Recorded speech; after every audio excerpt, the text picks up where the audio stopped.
For sure. It's the work that I do, it is way more easy to be able to prevent something than it is to receive something on the back end and then try to put it into remission and maybe even reverse it. It is 100 times more work. And so the work that I do is, for me, it's important to be impactful, to be able to cause kind of like a ripple effect, right? You drop a stone at the end of one pond and having that rippling to the other side. That's the work that I focus on because there's just not enough time, right? For example, climate change. Climate change is an entirely different topic. There's just not enough time, right? And so it's a lot. And I've also learned that wellness is a team sport.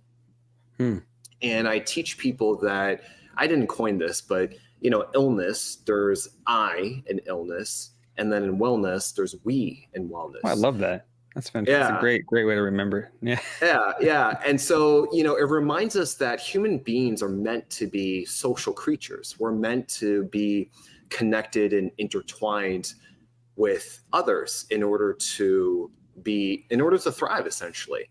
One of the longest studies, the Harvard Adult Study of Development, really studied the impact on the quality of relationships and how that impacts your health, whether physical, emotional, and mental, and how that impacts your happiness. And they find that it trumps diet, it trumps physical activity, it trumps your perceived happiness of what you think comes from career advancement or how much money you make, right? The quality of relationships, they find that warm, positive quality relationships is the number one positive predictor of all of it. 84 years. It's been around for 84 years. Yeah, I've heard that before. I always wondered though, I wonder why. Like I know it's true.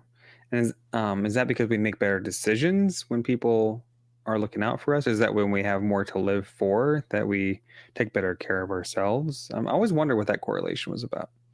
Yeah, I would definitely look it up. There's I